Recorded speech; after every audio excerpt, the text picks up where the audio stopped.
Hi, and welcome to another episode of Wine and Wisdom.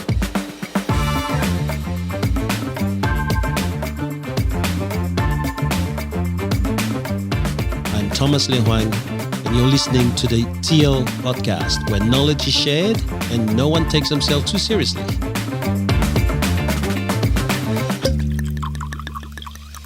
Good afternoon. Hey, How's everyone going, all right?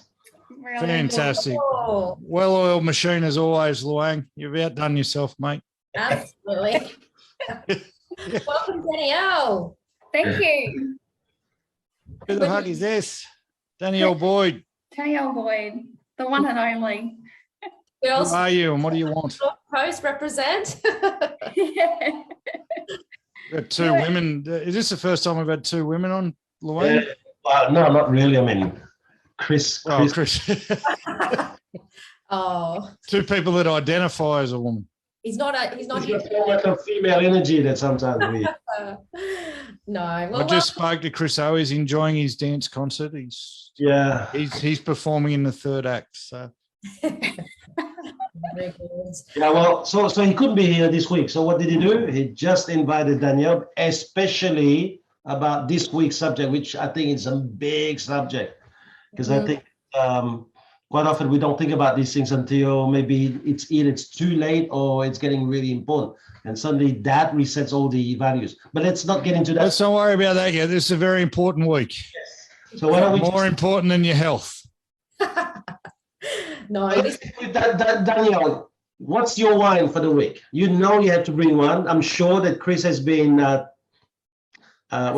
coaching you. Yes. I picked a Shiraz from Briar Ridge at the Hunter Valley. Ah, yes. lovely. Sorry, What year is it? 2018. Okay. Did Tell Chris- us a little bit about it. Well, Chris just said get wine and jump on. I said, okay. Chris, thank you, Chris. What it means that if you lose, it's Chris actually who's lost. Is that how it works? Yeah, well, I'm the guest. Okay. All right. Okay. Well, you Did should he tell you what? No, just hang on a second. I'm smelling a stitch up. Oh, Did he tell you what wine to get? No, all he said, That wasn't what was meant to happen. he said, I said, do I have to get wine? Because I know it's wine and wisdom. He goes, oh, well, yeah, but Oh, well, Danielle, she's disqualified from the competition then. It's the three of us. no. Did he tell you a budget? no, he literally just, I said, do I need to take wine? And he's like, oh, yeah. I wouldn't have even come with wine. Well, that's not fair. I'm not getting done under, but I'm not getting done in by that. Yeah, well, Between me and you, Lou. between you and I, you reckon? Oh, well, I suppose, Well. yeah. Because So for anyone who doesn't know, if I lose this week, if anyone but Louise loses this week, I'm out. It's my shout. So Again, we need Lou to come last. All right. Let's have a look at Lou's wine. Let's have a look at Lou's wine. won't happen this week. As I said, I've outdone it, I think. At least you remembered it this week. I've never forgot once. We've had that, haven't we? Can you see? I've got the Ben Borney, Jim Barry, 2005 Clare Valley Cab Sav. So I don't know if any 2005 2005 proof is right there in the pudding. for 2000 under $100. Dan Murphy's club member 95.99. Made it. What do you have to say about that, Cameron? That's a normally $100. Yeah. Anyway, we'll Are you googling Dan Murphy? take it. No, I was trying to get my internet to work. 2005 for under $100. Absolutely, Dan Murphy's. I don't know whether I was just lucky and got it on special. Geez, it must be average. If it must be average. It actually said on the little slip, you know how they do their little spiels, it actually said, if this is not the best cab sav in the shop, we don't know what is. So I was well surprised because everything around it was, much more expensive than that. I think that James. I kept the receipt just for Cameron. I think that James is in danger then. All right, Cam, what's yours, man? Well, I win the label and I win the name. Penfold. Wait. So this is from Molly Dooker Wines, and I've got to say, mollydookerwines.com.au. Jump on it. It's the best wine website I've found so far for a wine. This is called the Carnival of Love. I thought it's our last one for the year. I'm sharing the love. It's a 2018 McLaren Vale Shiraz called the Carnival of Love. Look at the logo on it. So Look at it's the label. the same as what Chris had two Wine and Wisdoms ago. No, he hasn't had the Carnival of Love. No chance. Okay. We'll I check. did. You know what? I did have a nightmare. This is how much this gets to me. I'm like, fuck, I think Chris had this wine, but there's no way. You'd remember the Carnival of Love. It was Molly Duca, but I can't remember the name. But Well, that's disappointing because I thought it was an original. But we'll check. Don't worry. anyway, it comes with absolute rave reviews, and I've had to air. It's been airing for the last 25 minutes because I had a warning from the guy at the shop. So Okay. Well, I'm not in danger at all this week, but I thought, no, do you know what? I still am going to go for a bottle because mine just has to beat Louise, and then she's in danger. And it's an Italian wine, 2018. It's made from Montepulciano grapes, so which is the second most dispersed grapes in Italy, from central region of Italy.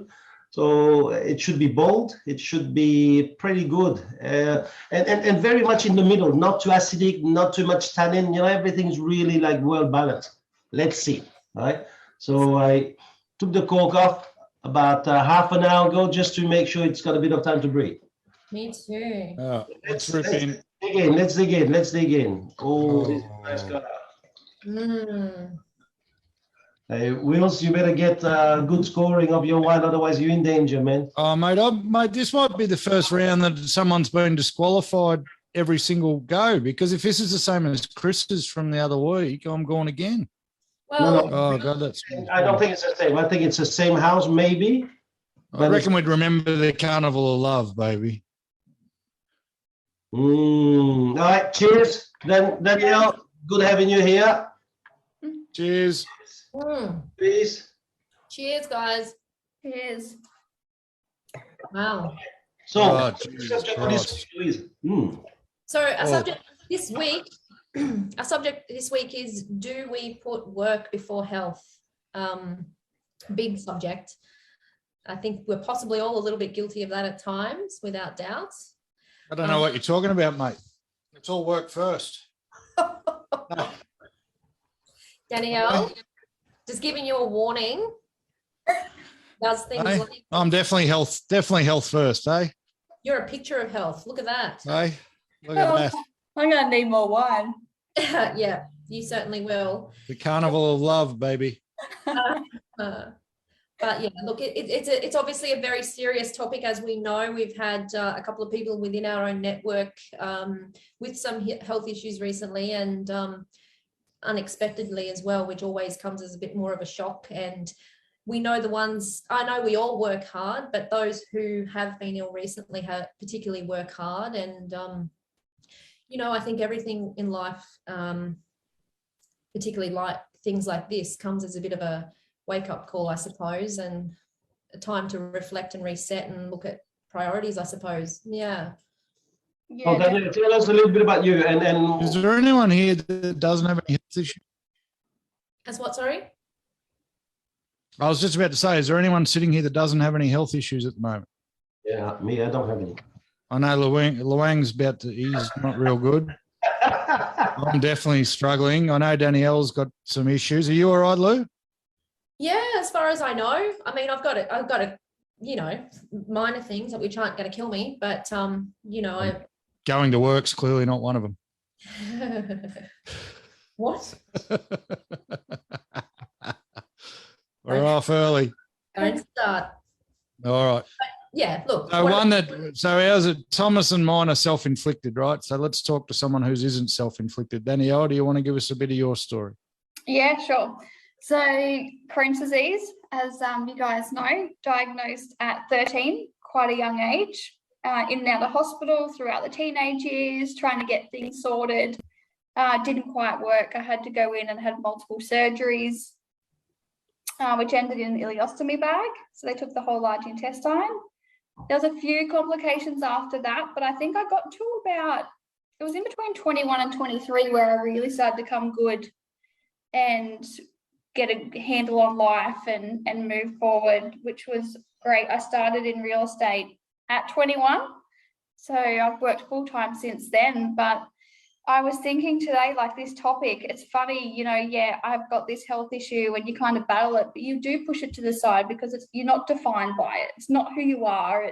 It's not that at all. And it's not until you feel yourself starting to drop and you're like, no, like it's not, I'm not going to let this affect me. And then, so you do put work before your health. I 100% do, because you're like, no, I'm not going to let this stop me. Like I've got this on today, I've got that on today, and it's your everyday life. So you put that first. And it's not until you're in a position where it's crap, I can't put work first today. Yeah. And I suppose for you as well, you've had this since 13. How old are you now, Danielle? 29.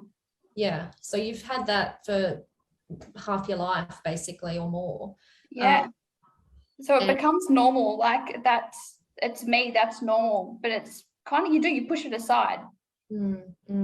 Yeah. But do you think sometimes work makes your symptoms worse? Yeah, absolutely. Especially stress. Like stress is the biggest thing that'll bring on any sort of health related problem, right? Absolutely. Besides wine. But no.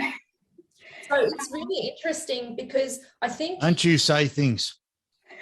I think it's, you know, because you've had this for so long and you've learned to live with it and you've learned to adapt your life around it, including working and things like that. I guess it's different for people who have a sudden onset or a sudden accident or something happens and that changes things completely for them.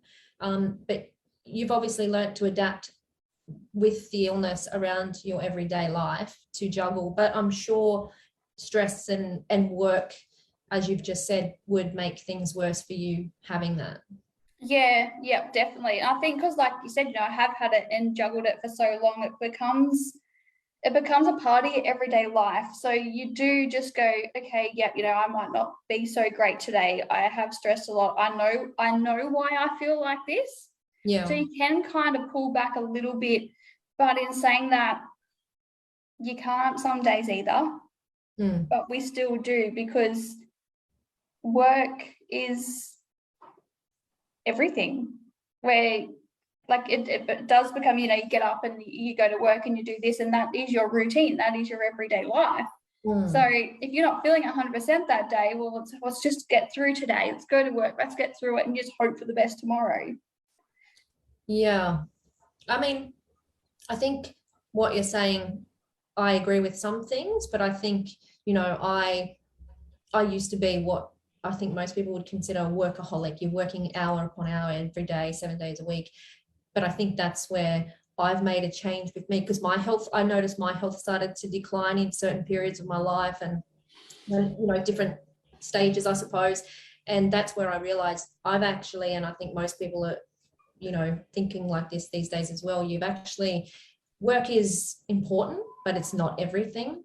Yeah. Because without your health, you don't have a job anyway, you know. So I had to make that shift in my mind to, because I probably, my body probably would have broke down on me, you know.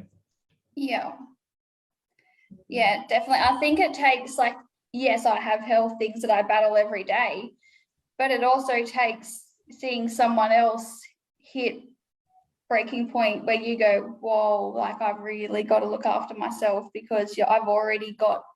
Exactly. Yeah. Let me ask you, you had it at 14, right, which is now an important age. How did it impact you then? A lot. I was in and out of hospital throughout my whole teenage years. So I didn't finish high school. I didn't, you know, go to parties. I didn't have a lot of friends, anything like that. I had to grow up really quickly. And I got told quite a lot that I was quite mature for my age. And I think that's why, is because when you get hit with something like that and your whole life is turned around, and I'd never been to hospital before. I hadn't had tests done. I didn't even know what Crohn's disease was. So you've gone from, I've just become a teenager to your life's now in hospital. What exactly is Crohn's, Danielle? Like how does it actually affect the body? It's basically your good cells attack, your bad cells attack your good cells. So it's your whole digestive system. So it affects like the whole way through basically. And your body just attacks itself. Wow. Yeah. And isn't everything that you read these days, and what I'm learning anyway, a lot of everything about our biology begins in our gut. Yeah. You know, I've read a lot about, you know, good gut health determines a lot about your actual overall health. So yeah, wow, that's amazing. Yeah, they don't know if it's hereditary. It's not with me. I don't know where it's come from. So they don't know what causes it, where it comes from. So there's no cure or anything like that. They just have to try and treat it. Yeah. Mm. And so did you go through that period of poor me or why me? I think as a teenager, I did a lot, especially when I knew friends were having parties and everything like that, and I missed out on it. I think it was more through high school was, you know, this isn't fair. What is this? And then having at 16, I mean, 16 is that age alone is hard. Yeah. But then I've had all these surgeries and then an ileostomy bag. So I've now got like scarring and, you know, a bag stuck to my stomach. And it's not only am I trying to find out who I am, if I'm healthy, if I'm not, but what is this? Like, this is not a teenage girl body. Yeah. So then it's the whole mental process with that, where, you know, you're trying to, you know, self-confidence at a teenage age, like, and then on top of that, that was really hard. Yeah.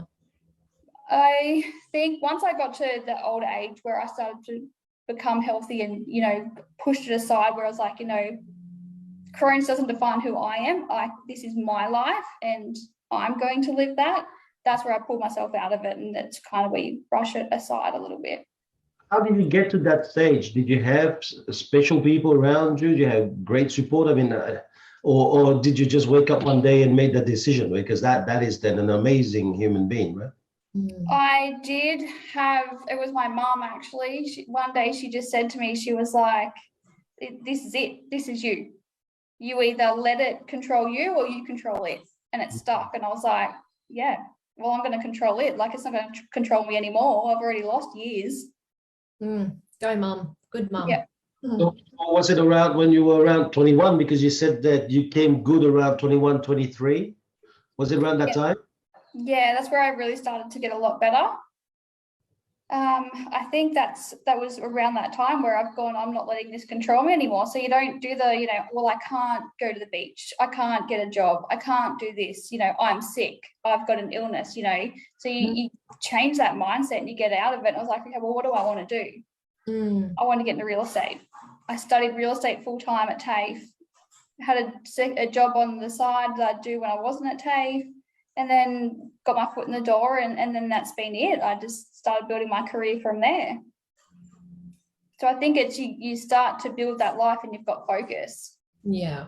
And so what, you put Crohn's behind you give everything to real estate, and then what? It hasn't bothered you since? Not really. I had a couple of little minor things between 21, 23. Yeah. Just that wasn't stress or work related or anything. That was just complications with the Crohn's that you couldn't control. So there's a couple of surgeries with that. But from then on, yeah, I touch wood. I've been quite lucky.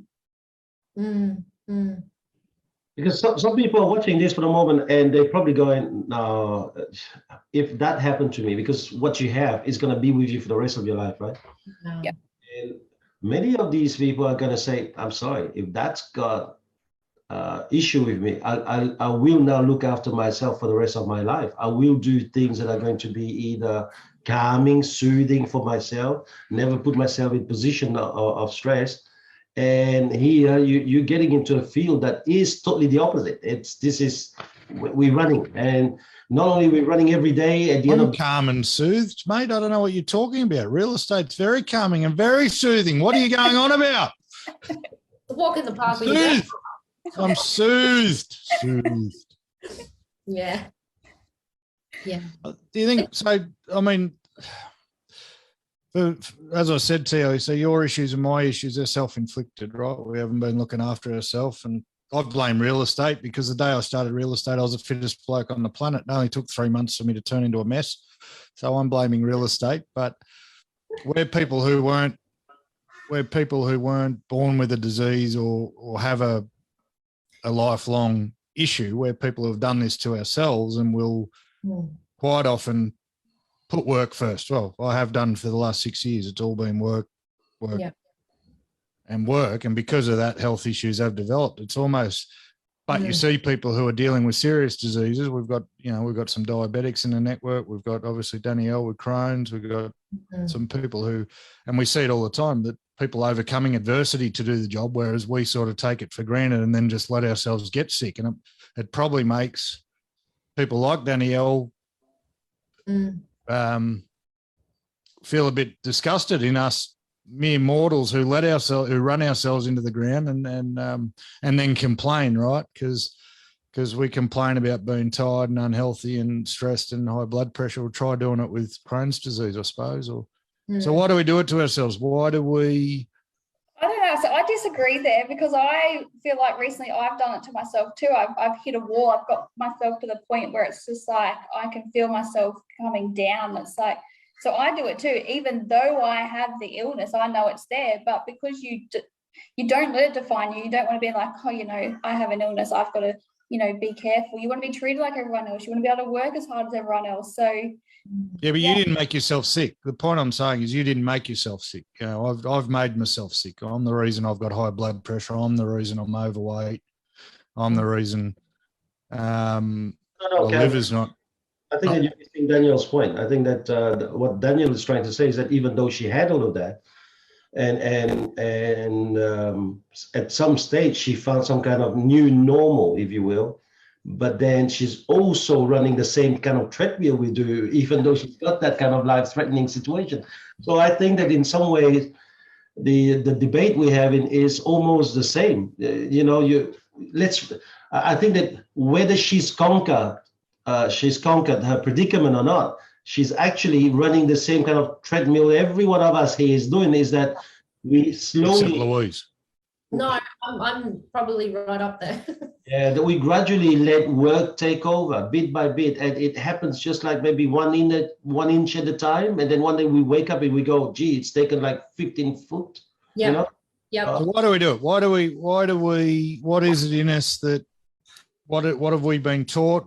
How have we been raised? What is it society's put in people? Because it's not just us, right? No, it's not. The majority of hardworking, probably a very broad statement, but there's outliers in every industry and every job. But the majority of hardworking Aussies do it to the detriment of their own health, whether it is only stress or whether it drives them to drink or drives them to eat too much food or not exercise. In my case, it's a non-exercise thing. Why?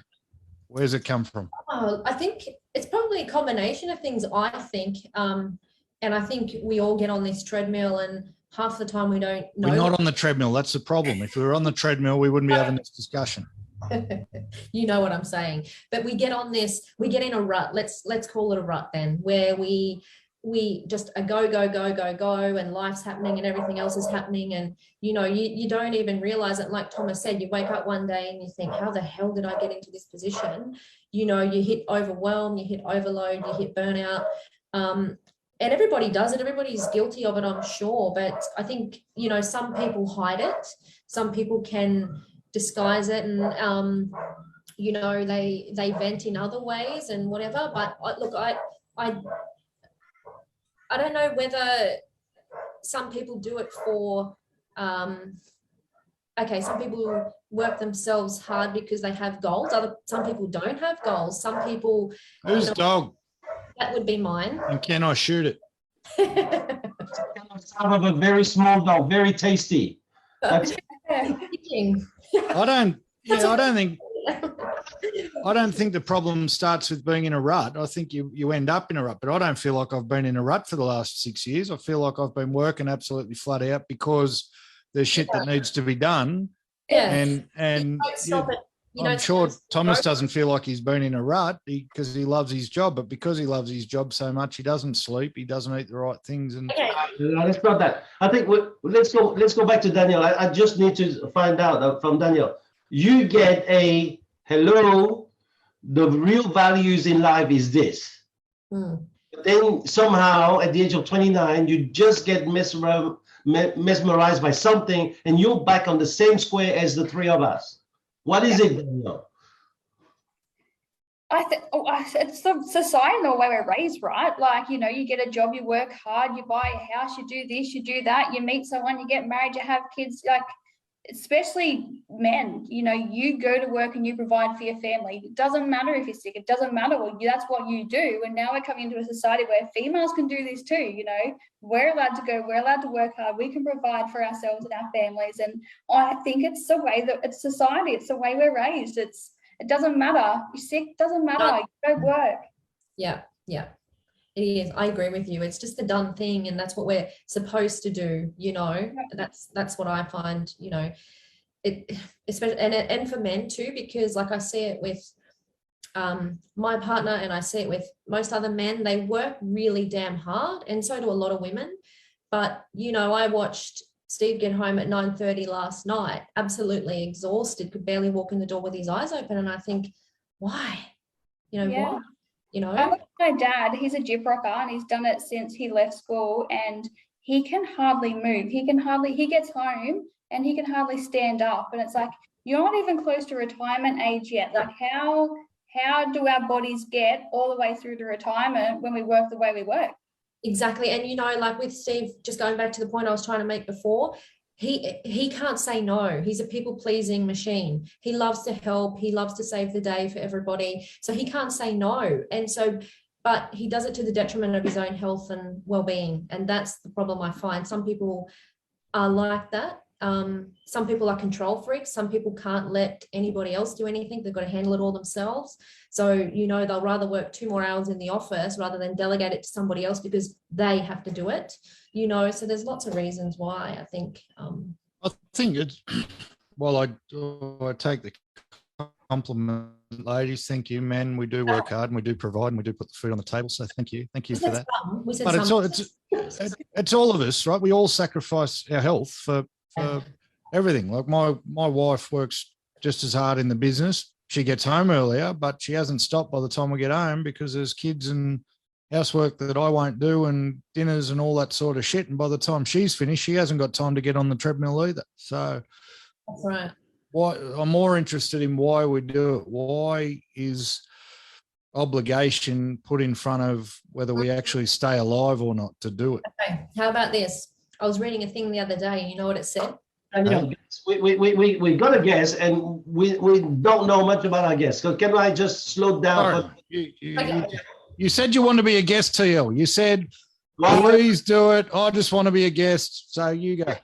Why are you getting yourself from making a decision at the 21 and now working against that decision at 29? I think you get stuck on a path and, you buy a property or you buy a car or you want to go overseas and you have these goals. And it's like, if I work hard now, I don't have to work hard later. But when is later? Do you even make it to later? Exactly. You shocked the crap out of me when you said at the beginning, work is everything. Yeah.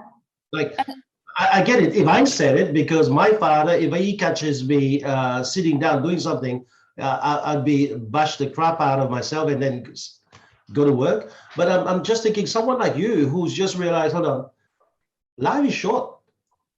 Right? At the age of 40, this is what all the things have been taken from me. I managed to just turn it around, 21, just be strong. And then you come out with a line, work is everything. Is it? Because I talk about to all new recruit, work is part-time, living is full-time. We are in full-time living, part-time work, not the other way around. I think when I said it and there's this conversation is because I, at that young age, decided this isn't going to, define who I am. I'm going to create this life for myself. And that life for myself was I want to work in real estate. So it has, I agree with what you're saying. Work isn't everything, and I do say that myself a lot, but it's got me to where I am because it's given me focus. And I was always told you wouldn't work full time. And I go pick one of those stressful industries to get into. No, it's not stressful. It's fun. It's calm. It's very calm. I'm soothed. We keep making it stressful. I think it's just fun. Real estate is the funniest kind of. You're on the I had some funny conversations today. They were hilarious. Hilarious. So I'm going to ask you, because my brother had leukemia. I had to fly back to Belgium and give him the marrow. And the idiot, after he was saved, started smoking. So is there anything such as some of you guys, people who actually fight something as life-threatening as what you have, or cancer like my younger brother, you develop some kind of Superman syndrome where just like nothing can get to me. If this can't get to me, nothing can get to me. I can conquer anything. And then does it mean that pride takes over and it overrules your values? I think you don't want to wrap yourself in cotton wool. If you've come close to losing your life, you want to live your life. Okay, don't put yourself in extreme danger, but you have a different outlook. It's like, I'm not going to tiptoe around and live this quiet, mediocre life when I've been given a second chance, so I'm going to go live it. If that means, smoking or, drinking, whatever it is, you do it in moderation. You're not too crazy, but there is no way I want to wrap myself in cotton wool. Like, that's not living. Yeah, very, very brave of you. So can you just define for us, what is a mediocre life? I think it'd be different for everyone on what I mean. I'm asking you because you said, you don't want to live a mediocre life. So I just want to know, what is a mediocre life? If you've fought for your life and you've got to keep it, you don't want to just kind of, like I said, tiptoe through life and just not enjoy it. You've been given a chance, like you want to, take chances. You want to just enjoy it. Nice. Yeah. This is deep stuff. I like this one. It's making me deep today. I'm going really deep. So, Danielle, do you have big plans for the future? Yes, actually, I set my goals every year. I sit down and I do my goals and I hit them every single year. And next year I've decided I'm not doing any big ticket items, no big financial rewards this time. I think with COVID, and the biggest one for me, and I think all of us, has been Rod. Having someone go through what they've just gone through, it wakes me up too, as long as with everyone else. So it's kind of goal setting next year will be more living and enjoying life itself. Was going to book a trip for overseas, but then we've had this other scare of COVID, so I'm not quite sure if I'll do that. But there's a few places in Australia that I want to see, and a few family around Australia that I want to see, and just more being in the moment and enjoying those things rather than hitting these big goals. Having more of a mediocre life? No. Just appreciating more of the now. Yeah. All right, Danielle, we've just had the time now to have at least one glass, so I'm not going to start asking you questions that maybe are a bit uncomfortable, but I warned you before you get on, it's going to be uncomfortable. How's everyone's wine before he does that? Because mine is unbelievable. I don't know. Unbelievable. I'm still waiting for the score. Once I get the score, we'll get it. But what about your love life? How's it going? Pretty bad at the moment. Carnival of Love, baby. Carnival of Love. Look, I've had a great love life. It's more recently that I'm on my own and doing this whole life on my own thing. But the Crohn's and the illness and, all that hasn't affected that. I was with someone for 5.5 years. We were engaged. We were meant to get married. Only that we decided we got together quite young and wanted different things from life. The next part, that was 2.5 years. We bought a house together. We traveled. So I've had some pretty good long-term relationships. So just to be clear, your definition of a great love life is that you're currently single. Yeah. I've had a couple of Just to be clear, you said your love life has been quite great, and I don't know. I meant like We ask the hard-hitting questions here on Modern Wisdom, so I can't let you off the hook. Just like lean back and scratch a foot. Yeah. Very uncomfortable. Very uncomfortable right now. Keep digging. I was just saying, so what would be a mediocre love life then? If being single is awesome. No, Falling in love with herself this year. She just told you that. Next year's all about her, isn't it, Danielle? Yeah. Mama Boo just jumped in and saved the day. I get it. it was this year too. You disappoint me, Louise. You disappoint me. That's normally Denola's job, to be a suck up to everybody. Leave him alone. He's dancing right now. Yeah. All right. Okay. So listen, it's quite nice. It's quite nice. So let's go through this. One of our leaders just had a life-threatening kind of issue. I think he was the fittest in our group. So I think it has reset a lot of priorities in a lot of our team members' life. What did it do to you? When I saw the message come through, I froze. I was actually, believe it or not, out on a boat, we were wakeboarding and camping, and it was this great weekend, and it shook me. I read the message and I've gone, of all people that could have a stroke, and that's where, and I couldn't stop thinking about it. He did not leave my mind until I knew that he was okay, and still now, it really just, I think it shook me as much as it shake you guys. It stops you dead in your tracks, and you go, I have one body and I need to look after it. Yeah. Where's the sense in that? This is the thing. I've been not battling with it, but the common sense in me goes, he was the fittest bloke we know in our network. So then what's the point? Because it put Hoang on this massive health kick, which dragged me into a massive health kick, and I've had to ride a bike and eat water and drink lettuce. And I'm thinking, why? If you can be that fit as Rod is at 50 years old and still get smacked in the face like that, then what's the point? Yeah, why should we go for fitness? Hey? What's the point? What though? What are you saying? What's the point of being healthy? Why not work ourselves to the bone? What's the point? No, because we're saying that all of a sudden we saw someone who's fit have a stroke, and we've all gone, oh shit, we better take better care of ourselves. He took the best care of himself. Wouldn't the common sense argument be, well, let's just live how we want to live and to hell with the rest, because if it's going to get you, it's going to get you anyway? Yeah. I think it shook us, but besides Thomas, has anyone gone on a health kick? It's not saying. Yeah, I've lost 6 kilos. I didn't do as well as TL, but I've got less time on my hands. Yeah, he's fit and everything like that, but it's not just the way that, you exercise, and it's the whole other side of it, the way the stress that we put on ourselves, not the food we put in our mouths.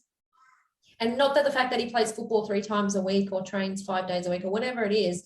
I totally agree with what you're saying, because I think stress is so bad for us. And people, I was reading a thing during the week, and when we verbalize how we're feeling, there's some people, you and you'll all know them.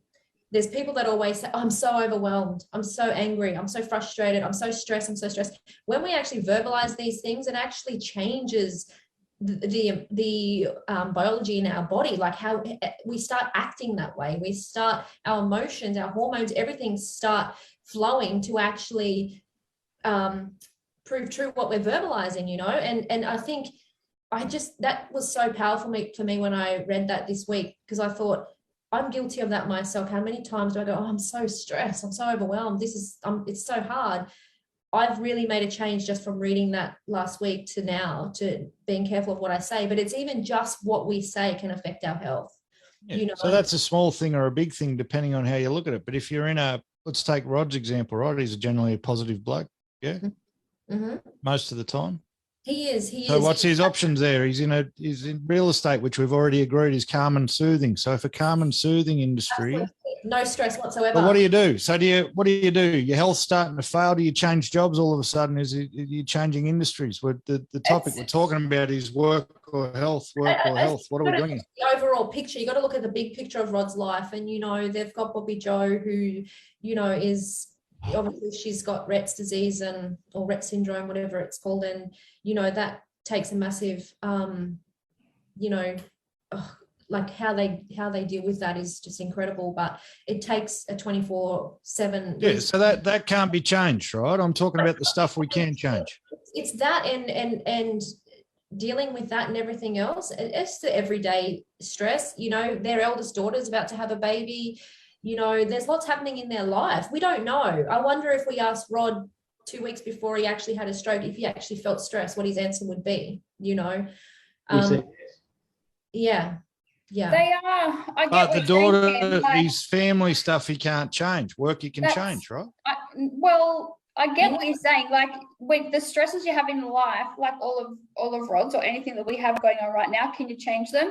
No, but can you change the way you look at them and perceive them and how you take it on? Yes. And I think that's where you need to put that side of it first. Okay. You're not going to go, I'm not going to, okay, I wake up tomorrow and I've had a flare up and look out, I've got to go for surgery. I'm not going to, call you guys and be like, that's it, I quit real estate. I'm going to go be a checkout chick or something that doesn't have the stress that it has being a manager. It stops and goes, okay, why am I stressed? That's why I'm stressed. Well, I can't control that today. So you don't take it, but it's all training. It's all mindset. It is. And I think too, like Rod probably would say that he was stressed, but Rod probably didn't realize how stressed he was as well. I think that's the thing as well. And it happened so suddenly as well. And thank God Jody was with him and acted so quickly, but he probably didn't realize how stressed he actually was. Because a lot of people too, they feel stressed, but they don't define it as stress. Rod's probably the hardest worker in that office without doubt, and so if he probably wouldn't define how he was feeling as stressed, he would probably say busy, he'd probably say things are great, our office is on fire, because that's his way of dealing. But reality, he was probably overly stressed, and that's the thing, like, pardon? Yeah. No, we're listening. So how do you handle stress? Danielle, you said things happen, but really in life, stress doesn't really exist. I mean, we don't live in the savannas, like we don't have lions like running after us. That's stress, yeah? So we all we have is we go to work, there's things that happens, there's people who say to us things and they disagree with us, they take listings away from us, or a sale crashed, or you're the manager of Wisebury in Taree. Therefore, there are things that sometimes happen for the best, sometimes doesn't happen. So what is stress for you? With work would be all of it, some days. Workload is stressful. Real estate, the whole industry is stressful, but it's not just. It's not. You just said it's the mindset and the way you deal with it. You can't then turn around 4 seconds later and blame the job. No, I tried to go down that alley. It's your outside life too, right? Like, it's not just your job that causes what we call stress. We spend most of our time at work. Yes. Yeah. No.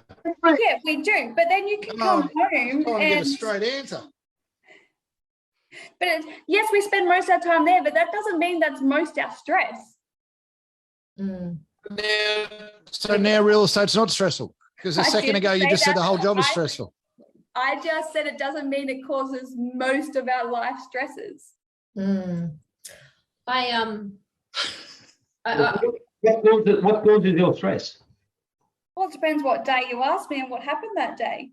Take a typical day. Let's say 2 days ago. 2 days ago, I was at work. Yesterday. Yesterday, I was having quite a few drinks and dancing, so I was great. With a But, broken foot. So you were stretching your body with drinks. With a broken foot. with a broken foot. Yeah. I just don't know. You still haven't answered that question, but I'm gonna have to say to you this. You know, I think that work gives us meaning. This is why a lot of us actually can just dedicate our entire life to work, because meaning is what people go for. I think that a lot of people like say, "Oh, I just want to go for happiness." That's not what we go for. I think we go for fulfillment, and work as a vehicle for to get meaning brings as a side effect fulfillment. Now, I personally don't believe that stress exists unless you, as I said to you already, unless your life is in danger. And this is why I was really looking forward to speaking to you, because I'm not saying your life is in danger, but you have experienced out of the four of us something that is the closest to life threatening, you know? And so that is stressful. When you're lying in the bed and you go, I am on something that will be for the rest of my life. Yeah. And one of the things that they say in my category of illness is do not have stress, right? And so, yes, the ability that you have to change the meaning of things that happen to you. And they say that life is not what happens to you, it's what you think of what happens to you. So that determines stress, right? I'm so interested. Now, here you go. You go to work. I'm going to put you in that position. You go to work. A salesperson who was meant to be doing his job just resigned. You got 3 listings that's gone. You have a sales that's just dropped. You know that your BEP is not there. This month's going to be an abysmal month. How do you handle that, Danielle, when you know I can't let it affect my health? It actually doesn't cross your mind that I can't let it affect my health. I would handle it the same way you guys do. It doesn't cross your mind. You just keep powering through. You got to do what you got to do. I don't think you don't stop and go, oh, it's going to affect my health until it's affected your health. Yeah. Yeah. And I think that's the problem. We don't realize it's over time these things accumulate and suddenly you go, whoa, I need a rest, you know? Yeah. I read something during the week. How about this? We spend our health gaining our wealth only to spend our wealth regaining our health. And I thought, whoa. Yeah. It's so true, because, you know, all we have is our body. All we have is our health. You know, it's the only place we ever truly live is in our body, you know, and nothing else exists without us and this body. You know, you can't be the best mom, you can't be the best boss, leader, parent, sibling, wife, husband, anything without the body and the health, you know. And when I read that, you spend your health gaining your wealth only to spend your wealth regaining your health. And I thought, holy shit, bang. Good luck. You know, it is. And I just thought, you know, so many people are guilty of it. I don't know how you, like Danielle saying, you just probably in the back of your mind, you go, this is a hard day. This is a tough day. This might cause me to feel a bit anxious, stressful, more tired, unwell, but I have to keep going. I cannot stop. But that's something. Stress isn't the only factor, right? So do we disregard health enough? I'll go back to what I was trying to say before. We'd rather work 14 hours a day than work 13 and a half hours a day and go to the gym for half an hour because we know it's going to be good for our body. Yeah. Right. There are certain health covers many facets, but there's certain things that have to be done for you to be healthy. You have to exercise, you have to eat right.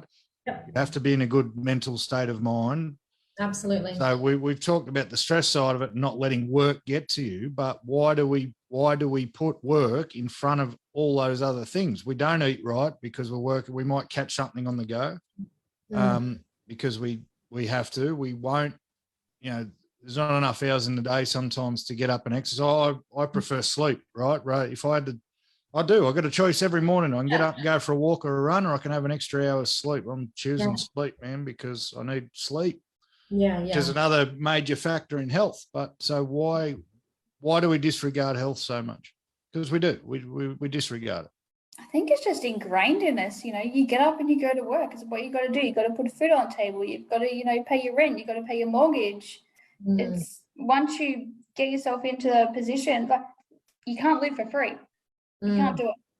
How do you live? Well, you have to go to work, and that's how we're raised: is you go to work and you pay your way. And going back to, sorry, Thomas, going back to what you said earlier with regards to some people, they get so much from going to work, even at the detriment of their health,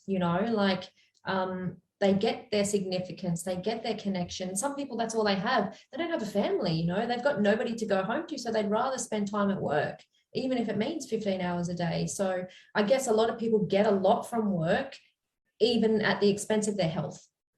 But to them, that's more important. That's me, Lou. Like I come home and it's just me here. So that's what I was saying. My family is in the office. Exactly. But you also do, I've seen Instagram, you also do your Pilates or your barre or whatever. Go to the Hunter Valley and get pissed. Whatever it is. Yeah, we get that too. Bored. Yeah, look, I do have. So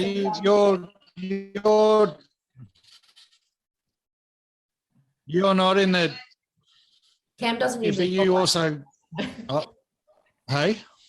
I said Cam doesn't usually talk like that. No. A few more drinks in. But I'm more interested in TL's take on it. Why do we disregard it? We don't have health as our number one value. I remember we did goal setting. It was a few years ago now. It was at Castle Hill RSL, and we were doing goal setting, and we had to list our values, right? Number one value, and then one of the statements you made was, if health isn't your number one value, well, you need to have a good hard think, because without health, you can't have family as a value or anything else. But then you yourself, mate, have run your body into a point where something had to change. So health wasn't your number one value. Why isn't health everyone's number one value? Yeah, because you have desired values and you have lived values, and all of us live on one single program, and it's called not good enough. We live on the not good enough program. I'm not good enough for this. I'm not good enough for that. And some people, they've gone through a life-threatening disease, and now they go, I'm going to show the world I'm good enough. And now they go out there and they do it. They do it to prove the point. But along the way, they don't realize it. They destroy what they have in their life to prove a point that really nobody cares about. And so we keep on going. This is why some people want to get more stuff to prove that they're good enough. Some people want to have more accomplishment to prove that they're not good enough. Mate, we are just mesmerized by that desire to be good enough. And the day that we can sit down and can tell ourselves, I'm good enough as it is, the rest is a bonus, then we can really, truly live. I think that's the day that we have to get to. I see people, some people, this is the question we have, right? Some people, they go through life threatening and they go, I'm going to go out there and take the experience that God gave me, right? Because in life, God gives me presents. And he actually always wrapped the present he gives me with what he calls challenges. The bigger the challenges, actually, the bigger the gift he's giving me. And some of these people, they go out and go, now that I've conquered it, I'm going to go out and help other people realize how they can conquer that and how they can find out how they can do this. Other people, they go out and then they go, no, push it aside. And now I am going to run on that treadmill of society, the mesmerization that I have to be good at something to be good enough or to feel good enough. And suddenly they trapped again. You know, it's a funny thing. All of us, even everyone who's listening, if they can say to me, truthfully, most of the things I did in my life was mainly due to a program that I'm running, which is I don't feel good enough. I don't feel deserving of what I have. And therefore, I'm doing what I'm doing and running after things that are outside, external things, in order to conquer and prove it to the world that I'm good enough. Mate, they lie. We will do that. Now, some of us come to the realization at some stage and go, no. Until I realize I have to be good enough for myself, I'm not living. Confucius used to say, we all have two lives. And our second life begins the day that we realize we only have one. Mm-hmm. And I think that most of us do not really realize we only have one. Mm-hmm. Mm-hmm. Yeah. Absolutely. What do you say to that, Danielle? You need more wine. You haven't been. I'm living my best life, brother. Eh? I'm living my best life. Yeah, it made I think massive on a superficial level, like I think Danielle touched on it before. Society's groomed us to put work before everything. Right? And that's a lot of the time work before family. I mean, that's another topic. You could insert word here: work before health, work before family, work before relationship, work before, and the answer is probably going to be the same in all categories. Categories. But, you're speaking like categories. And that's the thing. What's driven us to the point where we've forgotten that we can't actually go to work and put food on the table if we're dead. But look how much changed in ourselves over the last 10 years. Like part of 40 kilos. I'm not talking about that. When you average it out, that's only 4 kilos a year. So I can live with that. That's average it out. We're good. But we had our conference week before last or whenever it was, and we were all talking about how we've changed in terms of, we were joking, like Darren said, the glasses aren't big enough to put phones in now, because if the phone rang in the conference, Thomas would put it in a glass of water. That stuff doesn't happen anymore. And I think, everybody's changed. Everybody has changed dramatically, and everybody's gone through this massive shift of work is everything. Even Darren, like Darren probably the most. I remember back 10, 11 years ago when I was there, how strict Darren was, and that was just his thing. But I see him now and I think, wow, he's a different man these days. Look at Stephen Thompson, exactly the same, and I think things happen in life along the way which changes people. Pardon? Stephen Thompson is in love. You can't talk about a man who's in love like a man. Butcher's put on all the weight that Thompson lost. That's what I reckon. For every kilo Tomo's lost in the last couple of weeks for his wedding, Butcher's gained, I guarantee you. Yeah, but that's my point. No, so even Butch, people aren't here, but he's not a healthy guy. We're not healthy, right? Because we work so hard. Darren said to us, he's like, you know what? He's like, I love food. I get enjoyment out of sitting down and having a good meal with my wife. Why would I sacrifice that because I'm going to put a little bit of weight on? Yeah. No, but that's not the bit he has to sacrifice, right? Because if he goes and exercises for 40 minutes a day or half an hour a day, he can eat all the food he wants. That's the point. We're still, it's not gluttony, but we're still having everything we want at the expense of our health, right? Yeah. And there's no book that says you have to sacrifice a good meal with your wife. Okay, so we're all able. Sorry. I was just going to say. The reason for we talking about this topic, I believe in what Darren says too, until I got in front of a specialist who said, "Man, you can keep on enjoying with your wife, moderation, or these are the things that are going to happen to you because you're on that track." So sometimes you have to make a decision. What I think we're talking about, Danielle, is as much as we love work, when should work take second place to our health? Because right now we're all having work in the first position. Gives us meaning, work gives us a title. We believe we're bigger afterward. Really, when does work come after health? Yeah, I don't have that answer because I know a lot of people who put, I do, because a lot of people who put their health first are broke.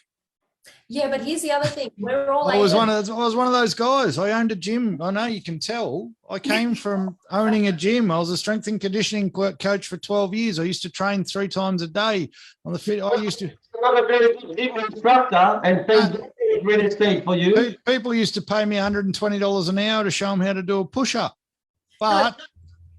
And they all used to come to me with their excuses. Oh, I can't lose weight. I'm working too hard. I don't have time. I've got to eat what I eat. And all the shit that I'm saying now. And I used to yell at them and go, "You're full of it. You just got a weak mindset. You fucking don't know what you're talking about." I lived and worked in a gym. It was easy for me to exercise right and do the right thing. That's why I said 3 months of an office job, and it was by the 3 months in, I'd put on 10 or 15 kilos and I was a mess, an absolute mess. So No, I am the living, breathing example of health was first. Health was the only thing. I had $0 in the bank account. I had enough to pay the bills. So then work had to come first. And because work has been first ever since. Stop it.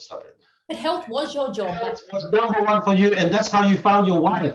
Exactly. Yeah, no, I'm just saying this is what, mate, I'm not even complaining. I'm trying to answer the question. I see exactly what. So people who put health first, they're all over Instagram. They've got no money in the bank, right? They're showing me their biceps, but they're not showing me the dollar signs. Show me the money. Health, when you were doing health, you was probably still working 15 hours a day. You just happened to be working in the health industry, you know. I was still broke, but I was fit.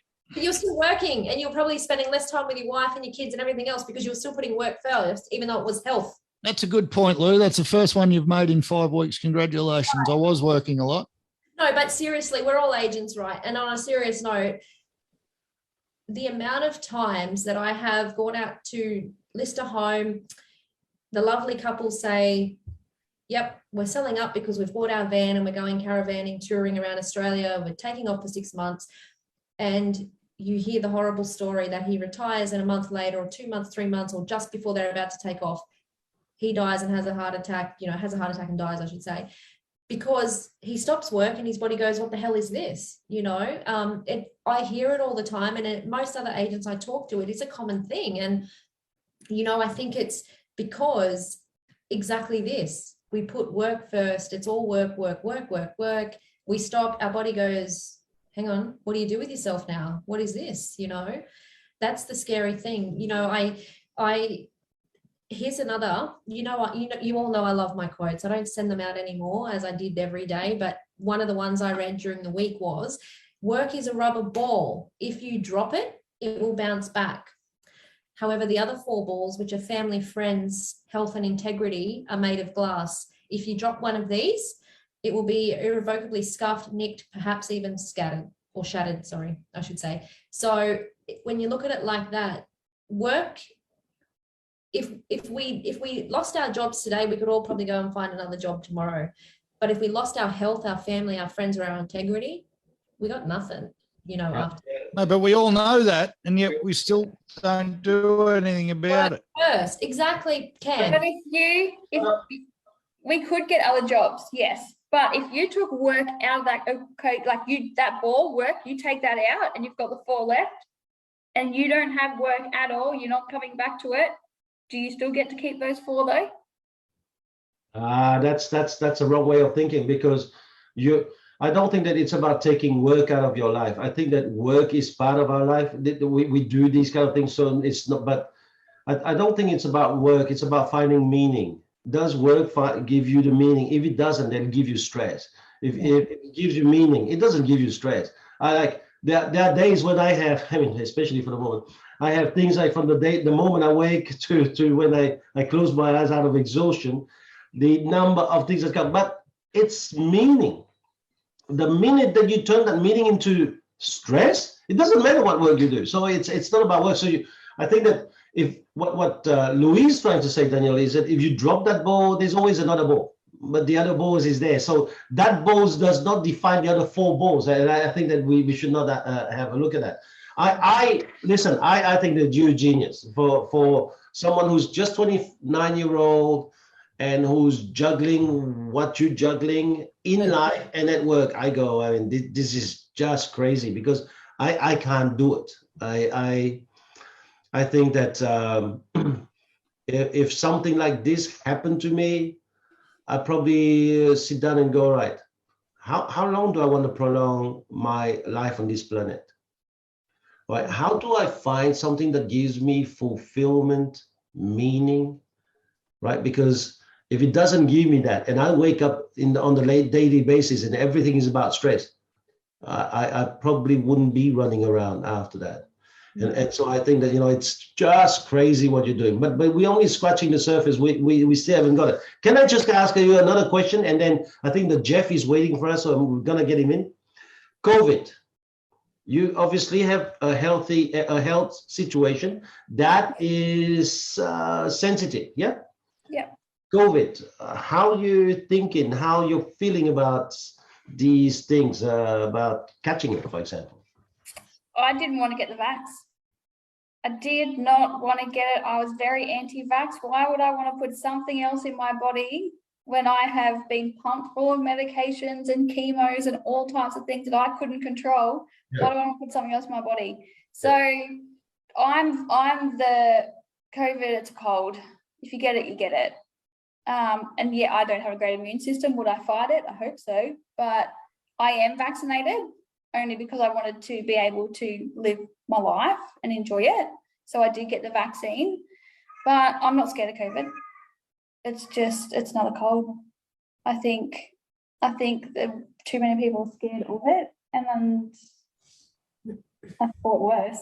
I mean, That's what a great mindset. Let's get our COVID specialist in, and maybe it's time for Cam to give him a bit of hard time. I hope he improves his performance from last week, mate. I really do. All right, where's the Jeff? Where's the Jeff?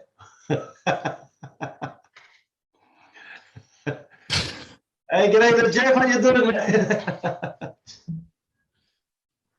He hasn't even started. Cam, give me a second. Hey, mate, how you doing? It's very well, very well. It's I can see the podcast is really improving its style. You'll get along very well with Danielle, Jeff. She gave 3 answers to the same question like you did last week too, and they were all different sides of the fences. So, oh, he's gone. Some of my best work. Where'd he go? He heard your voice and he hung up. He's gone. He was average last week, the Jeff. He's got to step it up. Hey, he's got to step it up this week. I hope he's had a good hard look at himself.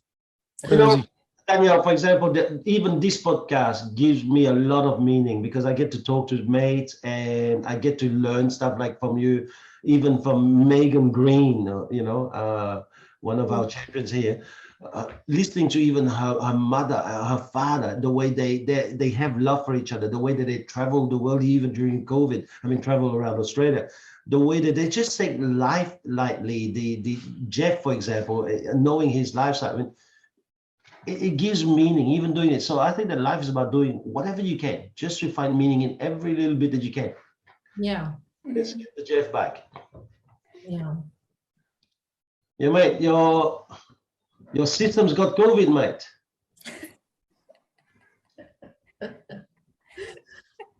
No comment. He's still not there. No, he's there. I can't run the same joke twice. So Microphone, the Jeff. No, you can because he what do you has. mean? You can say it 3 times, right? oh no, but you got to say it a different way and have a completely different answer. It's good to see that we've finally got some credibility coming to your podcast now. As I said before you left rudely, Jeff, you'll get along very well, Danielle, because I asked her a question earlier and she jumped both sides of the fence and answered it 3 different ways, much like your entire segment last week. So you two will get along famously. Are we protecting, not protecting, or what are we doing with this week, mate? We probably get along famously because she's got a lot of brains and she's got a lot of excellence. Just her mindset, more than what you have.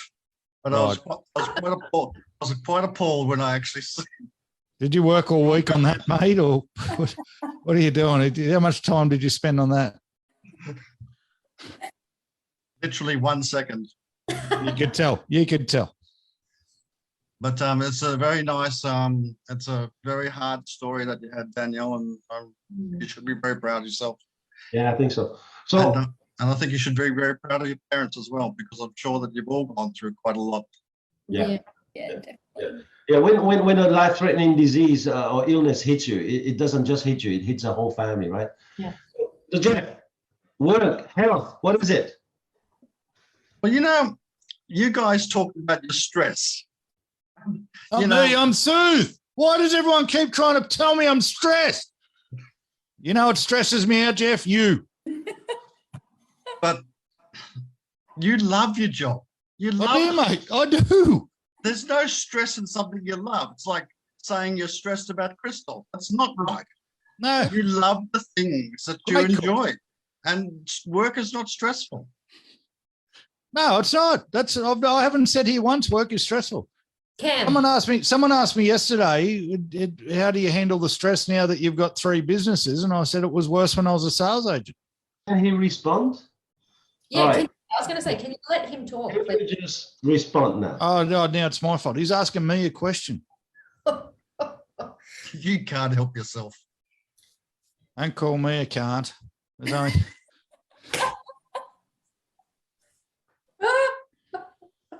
Oh, dear.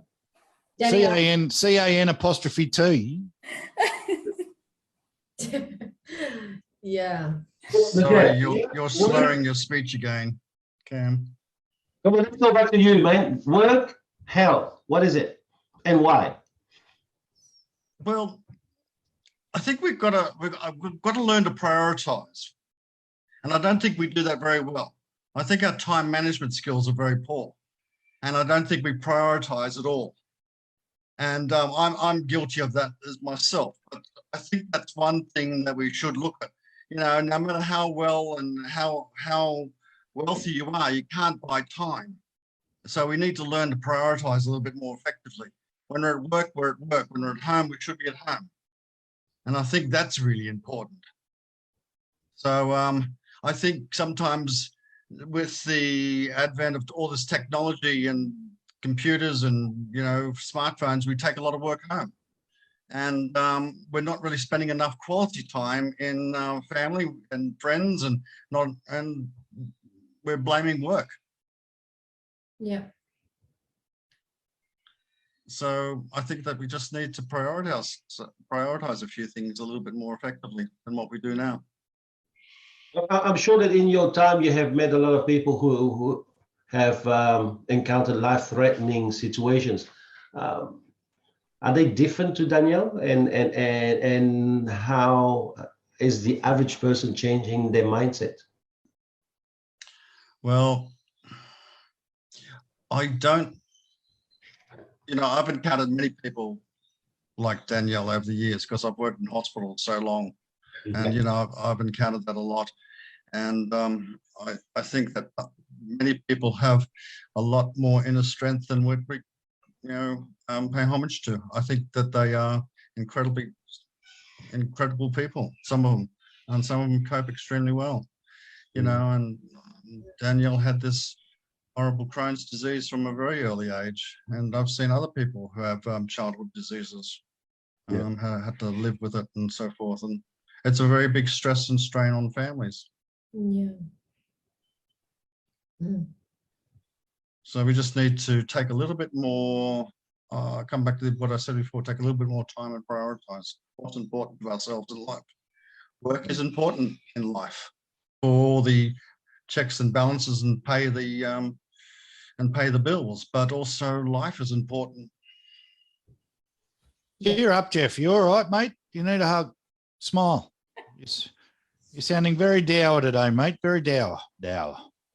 Well, you've got a very serious subject today. They're always very serious subjects, mate. But you don't take them seriously. I do take it very seriously. But we can't all just sit here and talk like this, you know, for the whole podcast, because this is my time. This is my time to relax, mate. I work bloody hard and at the expense of my health. Right, so. Do you know what I got? Do you know, guys, you know what I found really interesting? You know, I like to do a little bit of research with the topics and stuff like that. And I've simply put Give yourself a plug. Who? Am I Google? No, you giving yourself a plug. Well, I like to research. Well, you know, I like to research. Okay, anyways, so I put into Google, why do people put work before health? But what shocked me is the first 10 or 15 things that came up all was surrounding mental health. So tell me, is it a mental health thing? Like, why, what is it? What is it? Like, Cameron, you've asked the question 16 times. Yeah, I know. Now you asking it, you're going to claim it as yours because you've done research. I've been asking since the opening credits. But you haven't answered either. because I've asked you. Maybe you got more control over work.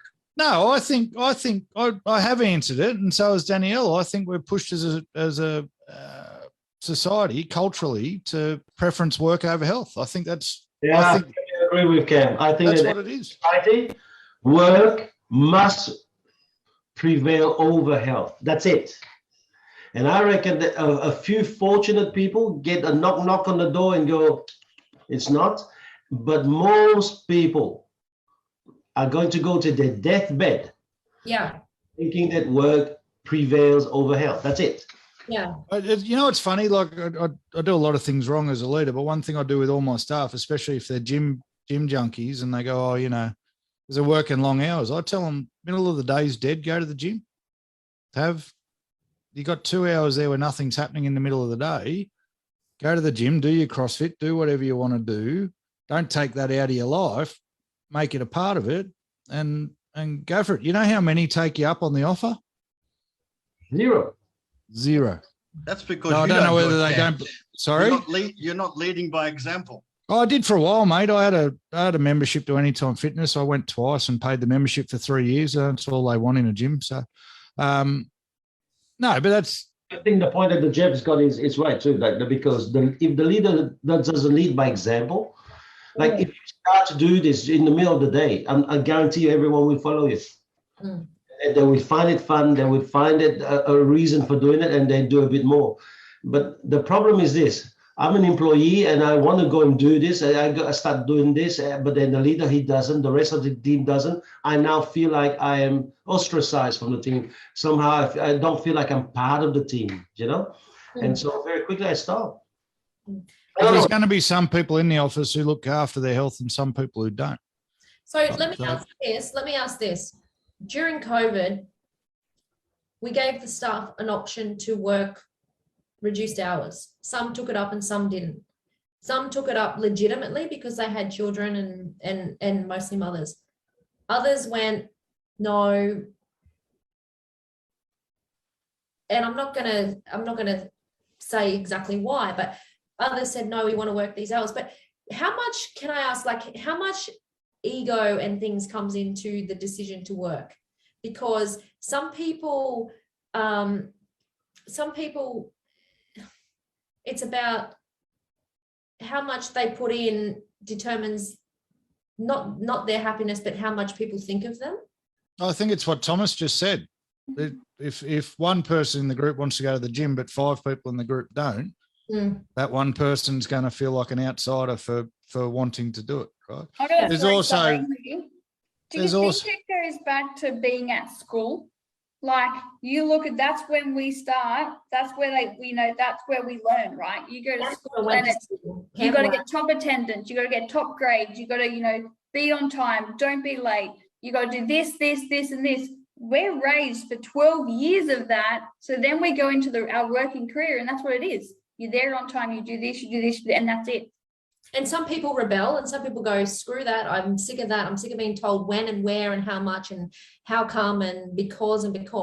And some people stick with that. And some people go, if I don't work 15 hours a day, I'm not good enough. People will think I'm not providing enough. My wife or my husband will think I'm not working hard enough. My kids will think I'm not good enough. Some people go through that whole mindset as well. And that's why I'm asking, how hard is it? Like, for example, I'm a woman and I work long hours, and I went through a time where I couldn't adjust to working less because something in me made me feel if I work less, I was worth less. And so, I had to do that mind shift. And it wasn't until along the way people would say, and I know it's a common thing, if you don't make time for your wellness, you need to make time for your illness. And I was like, what illness? The illness that'll get you when you burn yourself out and you can't get up off the floor. And I was like, okay. I think we're giving people a little bit too much credit, Lou, because the people we're talking about, like in your shoes, or Danielle's talking about school, they're top performers, right? So top performers are going to have that guilt for not working. top performers or people who are driven, who don't want to have a mediocre life, are the ones who aren't going to take time. But that's not only top performers who are going to work and neglecting their health, right? They'll take the reduced hours and still won't go and look after themselves. It's a completely different thing. We've got to. There's only so many top performers in the world. There's only the top 1% for a reason, and that's the people who do forego a day off because there might be more reward in going to work. But so that feeling isn't going to be across everyone. We've all known people who wouldn't have a care in the world about going home early and I do, but it's like the never-ending question, isn't it? Why do they do that? Like what drives? And then we got a role to play too, because we want to see that in our people, right? We do an opportunity day, and if they go home on time or early, we go, oh shit, not for us, right? And they stay till. Are you a top performer then? Do you think you're doing a great job being a top performing real estate agent? Because you've already demonstrated you've got a lack of leadership skills because you're not leading these people to have a better work-life balance. No, I was just, if you shut up for a change and let me finish, I was just digging that hole for ourselves, Jeff, where on a trial day, we judge people on when they decide to go home, or if they even ask if they can go home. Like I've had some times where, depending on the mood, if someone's asked what time they go home, oh, that's a black mark, So we're breeding it. We breed it much like Danielle said from school age. We're breeding it from the day they come and try it for a job, almost in some instances. So, what are our expectations? And we should have had Danielle on a few podcasts ago about giving parental advice, eh? Yeah. Or listening to the teacher. Better idea. You got a bee in your bonnet today, Jeff. I think you're a bit stressed, mate, and I hope it's not at the expense of your health, buddy. No, but Cam, in all seriousness, like think about it. I don't know what you do with your team and whatever, but one thing we implemented with our team, and I'm sure there's other. Hey, Jeff, fuck off. All right. I haven't once said I was good at anything I did. Not once. Words never came out of my mouth. One word creates so much. You're throwing stones at someone who's already covered in bruises, mate. It's pointless. Shh. Calm. But I'm soothed. How many times, like we implemented this thing with our team 2 years, 3 years, I don't know how long ago. If they got a result, a listing, a sale, they could go home at 3:00. Okay, which is all good and well, and they loved it and everybody took advantage of it and it was great, and we've seen changes and amazing changes, but we had to realize we can't ask them to do anything that we're not first willing to do ourselves. So if I got a result, that meant I had to go home at that time as well.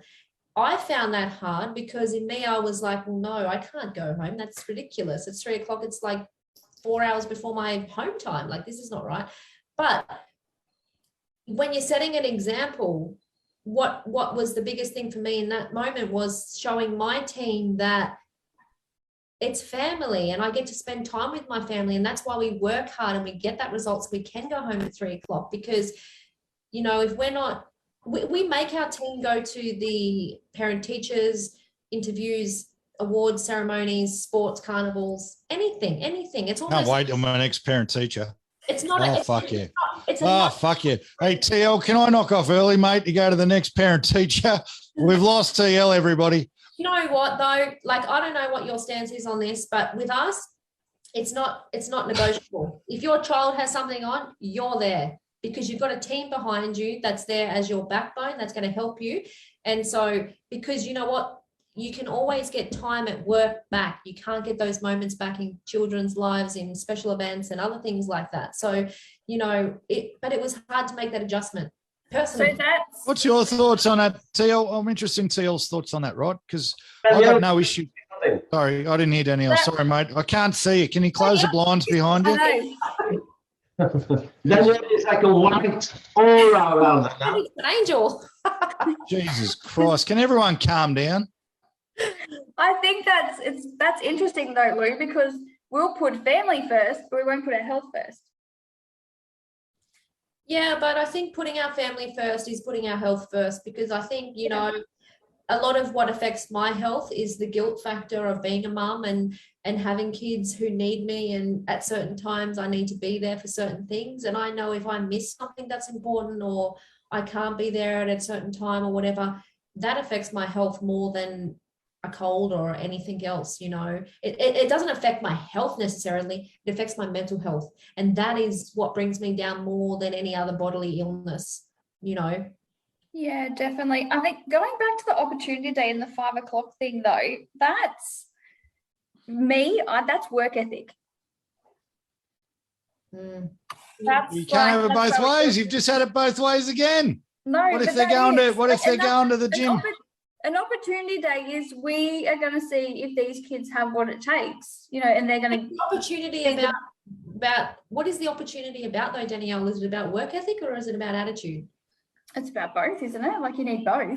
It is. But you got to remember, you're getting these people there. You're not paying them for the day. You're assessing what time they turn up, how they dress, what their attitude is at the beginning. Like I personally, I've let people go at 2 o'clock on an opportunity day because I've gone, no question. No. I let someone go at 10 o'clock the other day because they turned up in skate shoes. So, and she had the rest of the day to spend doing whatever the hell she wanted. So don't worry. No, but that's it. I mean, that's the point. You can't, if we're ingraining that, if we're saying we're gonna red flag you because you dared to go home at a reasonable hour and go to your kids or go to your sport or whatever. On the first day, we're trialing them out. First day. How do we then, say that we're not creating a culture where work's more important than everything else on the planet? That's maybe something we need to look at. I don't know if I agree with you, Lou, and that's where I was going to TL. And it's not an argument thing, but I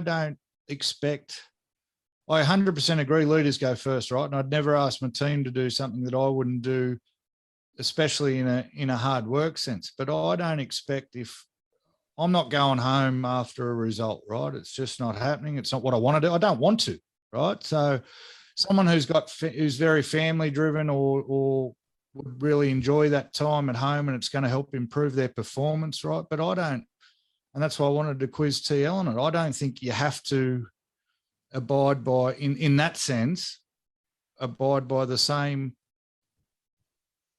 rules. See, Thomas. I asked TL. I know. I realize. Listen, it's whatever you think. No, I'm not. It's not whatever you think. I'm just saying. No, in life, it's about what each person thinks. So it's whatever you think, right? So we can't sit here and try and make a rule for everyone. Everyone's going to. No, it's not a rule. It's just an opinion, right? So. But do Cam, can I ask you one thing? What made you think that you had to go home after a result just because you said the team could? Did you say had to or could? Could. They didn't have to, because you know why? And you know why I did? Because leadership is an example. It's an action. It's not a title. No, I know that, but I don't want to go home. Well, don't go home. It's not compulsory. It's same with that's what it's not compulsory. You're saying. But I'm saying, you know what? You lead by example. And leadership's an action and it's an example. It's not a title. You're going to show them, and I show my team, you know what? I get a result. I'm out of here. I've got kids at home. They need me as much as you need me, and this office needs me. So when I've worked hard and I've busted my ass that day and I've got a result, I'm out. Yeah, I wasn't dissing you for going home. Let's get that straight, right? I don't care. The comment you said was because we made it a rule for the team, it had to be a rule for us. That was the bit I was catching you on, right? I wasn't, mate, I don't, yeah, I just don't, I'm not dumb enough to say something like that. I'm pretty dumb. The same rule is we make everybody have their birthday off. No one's allowed to come to work on their birthday, including us. See, maybe Louise knows her staff much better than you do, Cam. They're rewarding. She's rewarding people around you. I've got nothing wrong with the rule. My comment was when she said because the team has to go home after a result, I feel like I have to go home after a result. That was the only bit I was questioning, mate. I started off by saying I let all my staff do whatever they want in the middle of the day and none of them take us up on it. That's the bit I'm investigating. You don't have to be so negative, Jeff. All right. Yeah, let's not go into that too much. Let's ask ourselves another thing. With COVID and what's happened with COVID, where people got and have realized that maybe the importance of being around loved ones more important. Many people who've been working like 24/7 have now realized, hold on, I can actually achieve a lot and not punish my family. What is that going to do to work versus health? I think we got too short of memories. I think everyone's going to be, I want to break free. And within a month, everyone's back into on the same treadmill, right? Okay, so they're going to do like maybe what Daniel said earlier, which is you can have a life-threatening one and then gradually. Yeah, and a minute later, you're back. You're back to that same pace as before. Yeah. I think I think, and because the herd mentality, right, and the pull of the masses is stronger than the pull of the individual, there's going to be too many losers out there who still say, no, you can't be free. You have to stay in your 9 to 5. And how dare you want to live your life because that's groupthink and that's, pull them back. I think that's going to win out majority overall. Yeah. And much like, but if same as with the protests, it started with a small protest that everyone got bagged for. If everyone puts their hand up and says, fuck it, I'm out, then maybe there's a mass movement. But that's my opinion. Right? Let's have a look at our last question before we rate our wine so we know whether Cam has lost. Yeah. Let's imagine that the 5 of us hears that we only have 1 year left to live. Would we do anything different? Let's start with Cam. Hamburgers, baby. Hamburgers. Oh, look, I don't know. Oh, fuck. Righto. Question without notice.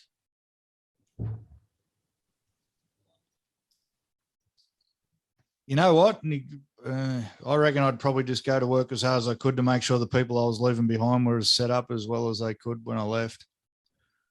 I got no interest in jumping out of a plane or fucking going on a beach to fulfill some bucket list. But if I'm told tomorrow I've got a year to live, that means the people who I support need all the help they can fucking get from me. And that's why we put work before health. Oh, nice, Daniel. Nice, Daniel. Very good. Very good. The Jeff is loving this. Yeah. Someone's crucified Cameron without him being around. Well, what about you, Lou? What would you do? Look, it's a loaded question, I have to say. I want to go to Disneyland. No, not at all. But I definitely would change the way. Look, I would change a few things. One of the things is I would probably work less and spend more time with the family, definitely. I don't think that I would do a cam and work harder and spend less time away from them. I think, if anything, I'd probably do the complete opposite. I would go enough, I've set myself up where I can go, you know what, I'm going to take the year off. I'm going to live. I'm going to have no agenda. I'm going to have no diary. I'm going to have no appointments. I'm just going to, what every day brings. And I would probably, to the point of selling whatever I could to bring all of them with me and enjoy it and take as many photos and videos along the way and have a good bloody year-long party. That's what I'd do. So why don't you do that now? Because I'm not got a year to live. Well, how do you know? Well, I don't, and that's the beauty of it. Are you sure you're going to wake up tomorrow? No. No, I'm just saying. I reckon I'm preempting TL. I reckon that's where he was going.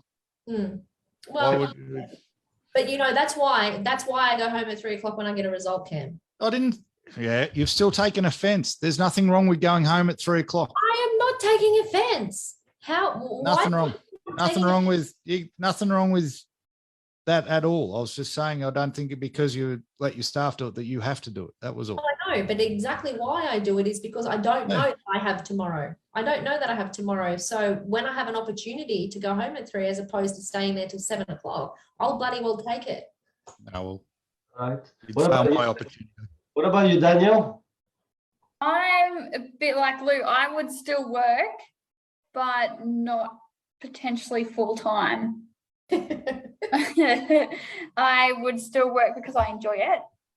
But again, you need that income to be able to enjoy that last year of your life too. So it'd be more of a juggle and a balance, I think. What about you, Jeff? Definitely would not work. Yeah. Definitely would.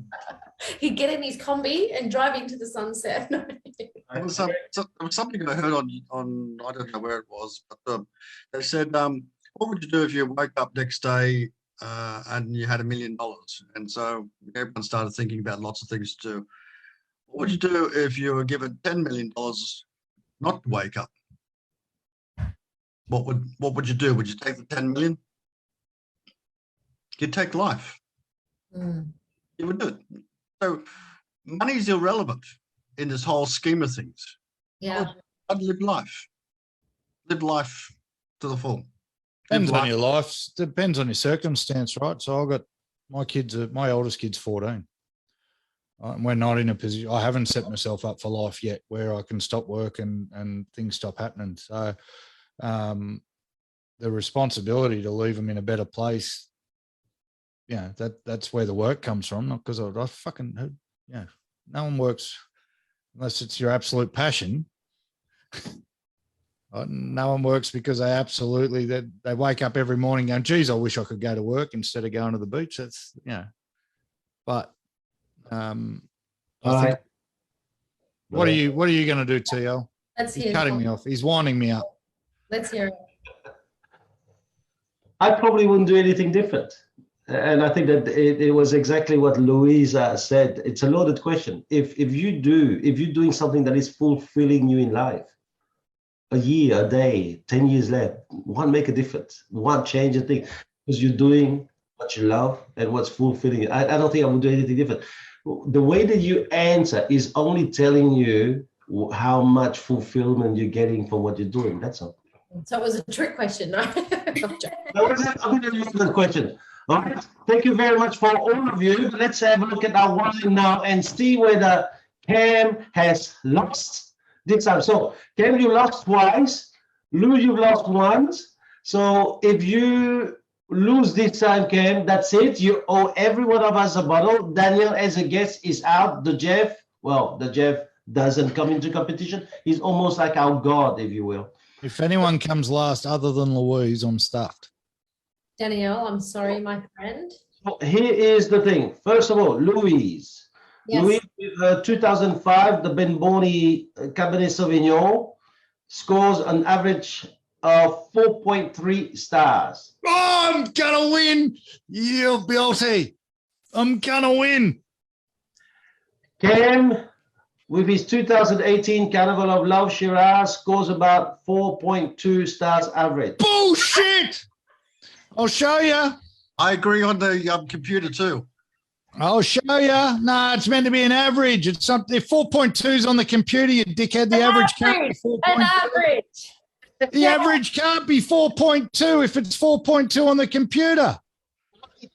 Wait. Hey, I was just kidding, all right? You spoke. Oh, Thomas. 4.4, mother.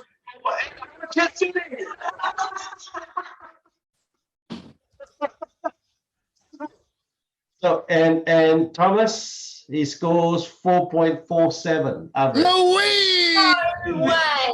He's lost this week, therefore we are 2-2. Tiebreaker. So what happened to the tiebreaker? Have we ever had a tiebreaker? Have we ever had a tiebreaker? No, we never had a tiebreaker. See, that creates stress, Luang. You know, work's a piece of piss, but when you do this, is going out the window. all right, it's all just how you deal with it. It's not really stress. It's no such thing as stress. When people keep trying to undermine you, sabotage you, and just, you know what? Love you, Jeff. Thank you so much for today, Danielle. I think you are absolutely a gem, an example to all of us. I don't think that too many people know about the questions that you ask yourself every single day, the pain that you push yourself through everything. I'm thanking Danielle. Can you just stop? Anyway, Just to thanking our guest. So I think that you need to be to keep on being the shining light. I think your example is just phenomenal. Okay, Lou, I'm very, very sorry. Your 2005 has has lost you this week. What a waste of money that was. Hey, Bloody beautiful. hey, 2005, and it's still a 4 point. What? Oh, But listen, it's a tiebreaker. that's all right. So maybe the winner needs to be decided next week. We're not. Are we next? We're not doing Christmas Eve. It's not Christmas Eve, is it? Oh, we are doing the 23rd, are we? We are doing the 23rd. Did you not listen last week? Oh, Next I listen to a lot of bullshit. Next week is the title. It's going to be like a Formula One thing. It might just be one on the last lap. Yeah. I'm going to accidentally crash someone into a wall. But, thank you so much, Danielle. Thank you.